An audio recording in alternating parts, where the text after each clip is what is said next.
Assalamualaikum, kembali kita jawab soalan nombor 7 Johor Bayu SPM Trial Johor 2020.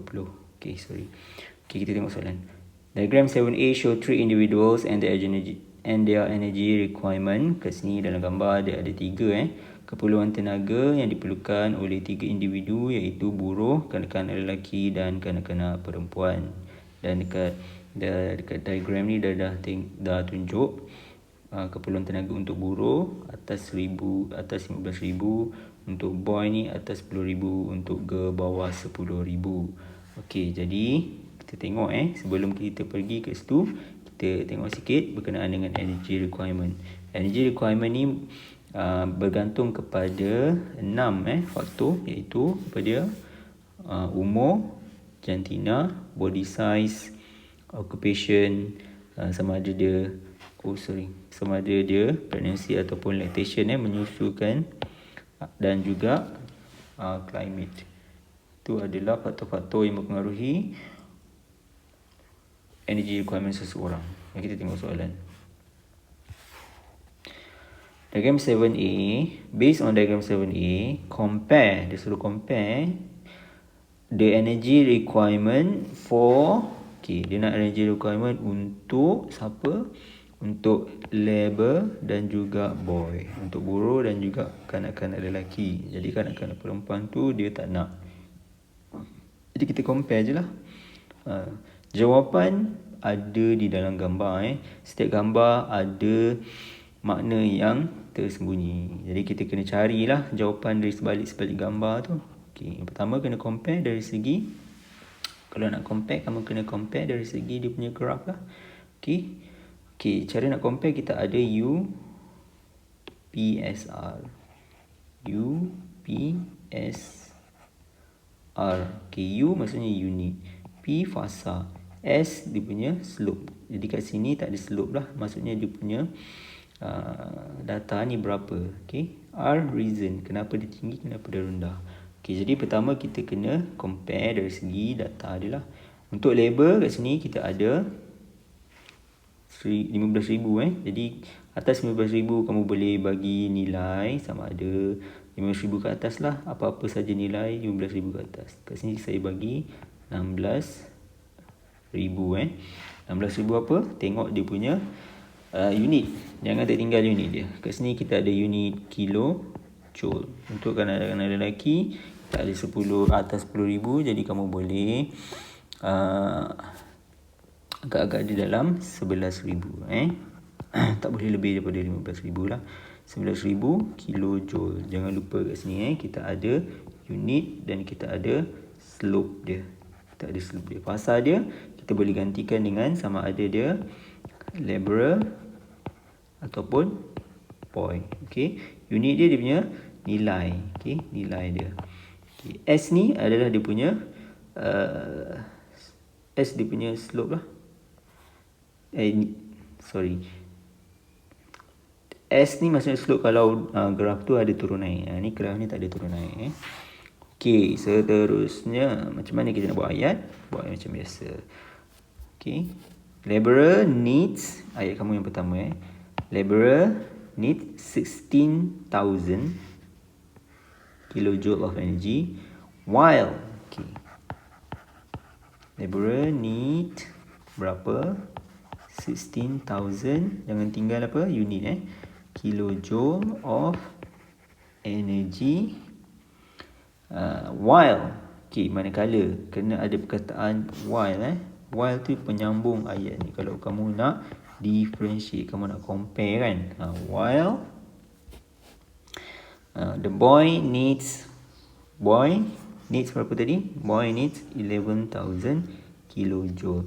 Itu adalah markah yang pertama. Kita comparekan dia punya tenaga. Yang seterusnya markah yang ada berapa markah? 4 markah. Markah yang kedua dan sehingga ke 4 ialah dia punya reason. Kenapa?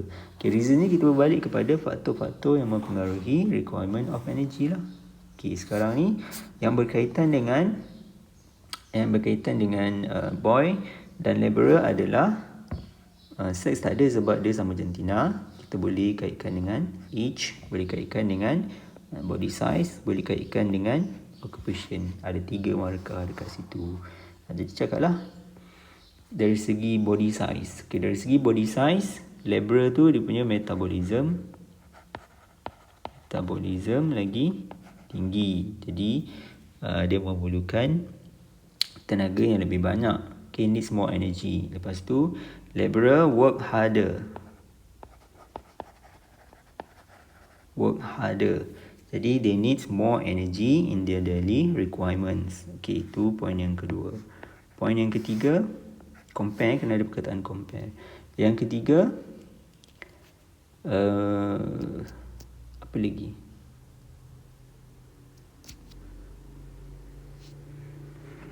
Kamu kena cakap tadi kenapa dia kilojoule dia berbeza. Kenapa kilojoule dia berbeza? Because labourer, tu yang pertama, poin yang kedua. Labourer need more energy. Sebab tu dia punya kilojoule lagi tinggi, because yang pertama metabolism dia lebih tinggi, dan yang kedua they work harder. They work harder compared to the boy. Okay, itu jawapan dia. Okay, seterusnya kita pergi kepada soalan ini. Soalan yang selalu sangat confused nak jawab kan. Plan a lunch menu for boy and justify your suggestion. Ini adalah soalan yang paling senang dalam dunia. Okay, soalan ni cara nak jawab ialah mudah saja. Plan a lunch menu. Dia suruh plan lunch menu. Kalau ada soalan nutrition, dia suruh plan menu makanan, kamu tak boleh tidak kena berpegang kepada 7 classes of food. Okay, 7 classes of food ni kita ada carbohydrate, kita ada protein, kita ada lipid, kita ada fiber, roughage, kita ada vitamin and mineral, and last kita ada water. Kamu kena tahu semua benda ni berkenaan dengan 7 classes of food. Apa yang kamu perlu tahu ialah contoh makanan dan kenapa kamu perlukan dia. Okey, contohnya karbohidrat. Contoh makanannya kita ada nasi, roti, mi, etc. Yang dibuat daripada gandum yang mengandungi kanji ataupun gula. Jadi karbohidrat ni apa fungsi dia? Untuk provide energy. Itu yang paling penting. Protein pula kena tahu dia punya contoh makanan dia. Ayam, ikan, telur. Lepas tu protein kamu kena tahu kenapa dia penting. Sebab ni kita dah belajar daripada tingkatan 1. Growth, repair of damaged tissue, to build enzyme, to build hormone, to build antibody. Okay. Lipid pula, kat mana kita boleh jumpa lipid? Dekat ayam, ikan, telur pun ada lipid. Makanan yang bergoreng pun ada lipid. Jadi lipid ni fungsi dia untuk provide energy, tapi tak boleh ambil dalam kuantiti yang banyak. Okay. Fiber dalam buah-buahan, sayur-sayuran untuk prevent constipation. Vitamin pula dalam vitamin dengan mineral ni untuk maintain good health, kita boleh jumpa dalam buah-buahan dan sayur-sayuran. Water kita boleh jumpa dalam buah-buahan, sayur-sayuran ataupun air lah to prevent dehydration dan maintain body temperature. Jadi sekarang dia suruh plan menu. Okey, jadi awak plan menu yang mengandungi kesemua classes of food. Kat sini saya dah bagi contoh suggestion. Okey, 1 cup of rice, 1 piece of chicken, 1 bowl of vegetable soup, 1 apple, 1 glass of plain water. Jadi bila kamu nak bagi suggestion, kamu kena kaitkan dengan 7 classes of food. Okey. Ini adalah contoh makanan. Kamu kena kaitkan dengan 7 classes of food. Cara nak menjawab. Contoh ayat yang pertama, the boy need to eat 1 cup of rice. Itu adalah markah. Okey. Lepas tu kenapa 1 cup of rice? Kerana 1 cup of rice, apa dia punya classes of food? Contain carbohydrates. Itu dia punya classes of food kamu kena sebut. Dan kenapa kena ambil 1 cup of rice? Kerana karbo provide energy. Okey? Macam itu. Kamu kena wajib masukkan perkataan classes of food dan juga dia punya fungsi untuk setiap menu yang kamu bagi. Contohnya, the boy needs to eat 1 piece of chicken because it contain apa dia punya classes of food. Classes of food dia apa? Ialah protein lah.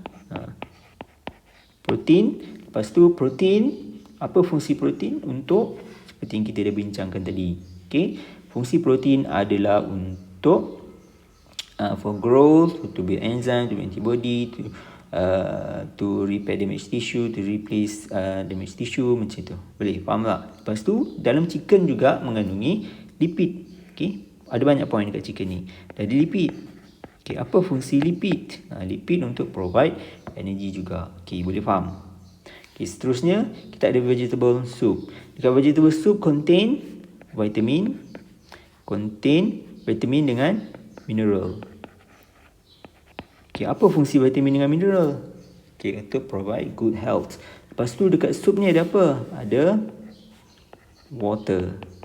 Apa fungsi water? Okay, faham tak? Lepas tu dekat vegetable ni ada apa lagi? Ada fiber, roughage. Apa fungsi fiber? Untuk prevent constipation. Banyak point awak dapat dekat situ. Sama juga dengan apple. Apple ada apa? Apple ada fiber. Okay, ada roughage, fiber. Fiber untuk prevent constipation. Lepas tu dekat apple ada apa lagi? Ada vitamin pun ada juga. A glass of water. Water ni tak payahlah awak sebut lagi. Kalau water, awak terus cakap to prevent dehydration. Kalau fruit juice boleh awak cakap because it contain water. Okay, classes of foodnya dan apa dia punya fungsi. Ingat bila ada soalan nutrition, awak tak boleh lari daripada benda-benda tersebut. Yang pertama kena ada dia punya contoh menu. Yang kedua, class of food dia. Daripada 7 classes of food tadi, dia tergolong dalam yang mana satu. Dan ketiga, dia punya function dia. Okay, benda ni awak tak boleh lari. Kalau menjawab soalan isi ataupun structure, mesti ada classes of food mesti sebut. Okay, awak tak boleh menu terus function, awak tinggal dia punya classes of food. Tak boleh, mesti sebut. Okay, tak boleh lari daripada classes of food. Okay, saya bagi kat sini, awak boleh screenshot. Okay, seterusnya soalan ni tengok soalan C, sama juga. Dia tak lari daripada classes of food. Diagram 7B show breakfast menu serve in two restaurant, namely restoran nasi lemak viral and restoran nasi lemak harmony. Kita tengok soalan. Ali wants to bring his 45 years old father to have breakfast. Choose the best breakfast menu for Ali's father. Okay, jadi Ali father ni ada masalah apa tadi? Ali father tadi, mana tadi? Apa masalah dia? Oh, dia tak cakap. The best lah. Kita pilih yang paling sihat. Kita pilih makanan yang paling sihat. Okay, kat sini kita dapat lihat. Dia ada nasi lemak dengan sambal. Nasi lemak dengan sambal. Kat sini dia ada brown rice nasi lemak. Okay, brown rice lagi sihat berbanding dengan nasi putih. Kat sini kita ada fried rice. Kat sini kita ada boiled egg. Kat sini kita ada fried egg. Kat sini ada boiled egg. Lepas tu kat sini kita ada beef cheeseburger. Kat sini kita ada fruit juice. Jadi ice milk tea. Yang ni apple. Jadi kita dah boleh tahu yang sihat ialah daripada restoran nasi lemak Harmony. Jadi awak pilih restoran nasi lemak Harmony. Okey, kenapa awak pilih restoran nasi lemak Harmony? Kerana mudah saja. Kita terangkan setiap satu menu ni berdasarkan 7 classes of food. 7 classes of food.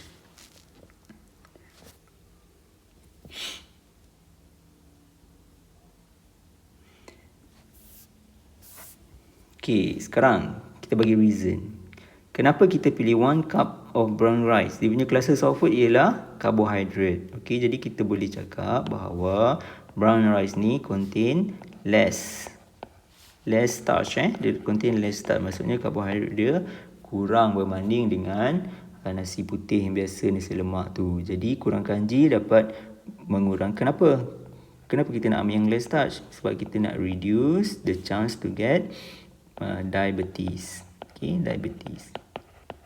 Okay, sebab nasi putih ada banyak kanji dan kanji menyumbang kepada jumlah glukos yang tinggi. Itu yang pertama. Poin yang pertama. Lepas tu kita tengok kat sini. Kita ada cucumber. Setiap satu tu awak terangkan. Cucumber. Jadi cucumber ni, apa dia punya classes of food? Ialah fiber, roughage. Roughage Apa fungsi roughage? Untuk prevent constipation. Macam itu. Jadi kita tengok setiap satu ni. Okay, boiled egg. Okay, sekarang kita tengok egg dulu. Egg apa fungsi dia? Sebab classes of foodnya, because it contain protein. Jadi awak terangkan apa fungsi protein? Untuk grow, untuk repair damage tissue. Okay, boil. Boil pula ni, setiap satu tu ada dia punya ni. Boil, apa classes of foodnya? Lipid. Maksudnya dia ada less lipid. Kenapa less lipid tu penting? Sebab dia nak kurangkan kolesterol. Kurangkan kolesterol. Lepas tu kita tengok fruit. Okay, fruit ada apa tadi? Fruit ada roughage juga. Fruit ada roughage. Mungkin ada vitamin. Vitamin apa yang ada dalam buah-buahan? Vitamin C lah. Apa fungsi vitamin C? Untuk mengekalkan kesihatan. Okay, selepas tu dalam jus ni ada apa? Ada water. Dia punya classes of food. Okay, lepas tu apa fungsi water? Untuk prevent dehydration. Faham tak? Awak pegang kepada 7 classes of food tu tadi. One apple. Dalam apple ada apa? Okay, dalam apple ada vitamin and mineral. Untuk apa fungsi dia? Lepas tu dalam apple juga ada fiber. Okay, apa untuk fungsi fiber? Macam itu nak terangkan. Okay, jadi 6 markah tak ada masalah untuk awak dapat. Dekat sini saja awak boleh dapat lebih daripada 6 markah. Jadi sila berpegang. Okay, sila berpegang kepada 7 classes of food bila menjawab soalan nutrition. Itu nasihat daripada saya. Okay, boleh tak? Sekian, terima kasih untuk soalan nombor 7.